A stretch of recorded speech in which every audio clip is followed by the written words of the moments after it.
Dan pemirsa dan Ustaz, kita beralih ke informasi lain. Ini ada komplotan bajing loncat yang beraksi di kawasan Cakung, Jakarta Timur yang semakin meresahkan sopir truk pengangkut barang. Ini para bandit tidak segan-segan mengambil muatan truk meski dalam suasana jalanan yang ramai. Polisi masih memburu komplotan bajing loncat yang kerap mengambil muatan truk di Jalan Raya Bekasi, Cakung, Jakarta Timur. Aksi komplotan tersebut sempat direkam oleh warga dan tersebar luas melalui media sosial. Kawanan penjahat yang meresahkan pengguna jalan ini tidak segan beraksi dalam kondisi jalan yang ramai. Mereka memanfaatkan laju kendaraan yang melambat akibat kemacetan. Itu benar memang terjadi di Jalan Raya Bekasi, masih wilayah hukum Polsek Cakung. Akan tetapi sampai sekarang disayangkannya untuk korban belum membuat laporan ke Polsek Cakung. Polisi berharap pengemudi truk barang korban aksi pencurian oleh bajing loncat di kawasan Jalan Raya Bekasi, Cakung segera melapor ke Polsek Cakung, Jakarta Timur untuk memudahkan penyelidikan. Don Vito Samarta melaporkan dari Jakarta. Astagfirullahaladzim. Ya Ustaz ya dan pemirsa ya, ini kita sudah tahu kalau dalam Islam bahkan di ajaran manapun mencuri itu adalah hal yang salah dan juga perbuatan yang tercela dan diharamkan.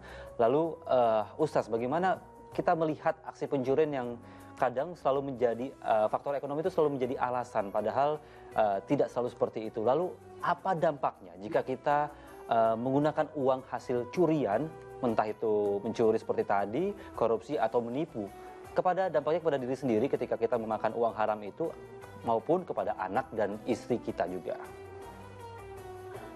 Ya, kita sangat sayangkan perilaku yang tadi ditampilkan dalam berita yang luar biasa.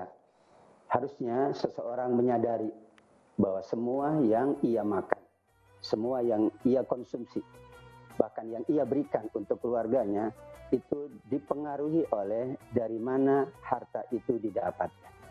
Rasulullah SAW menyebutkan dalam hadisnya, kullu ma nabata min haram fannaru aula bihi. Ini sebagai edukasi, juga pengingat bagi kita semuanya bahwa apa yang kita berikan kepada anak kita, bahkan fi imro'atika, meskipun kita menyuapkan ke anak kita, ke istri kita, maka itu jika berasal dari perilaku mencuri, perilaku yang tidak terpuji tadi, akan mempengaruhi kejiwaan seorang anak dan keluarganya.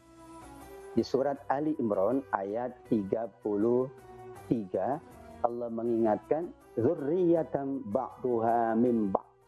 Yang paling berat adalah manakala hal itu mempengaruhi genetika seorang anaknya dan keluarganya.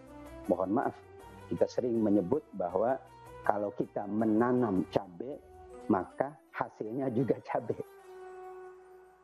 Kita berpikir lebih jauh, kita berpikir lebih ke depan. Bukan tentang diri kita, tapi tentang keluarga kita, tentang saudara kita, tentang kerabat kita.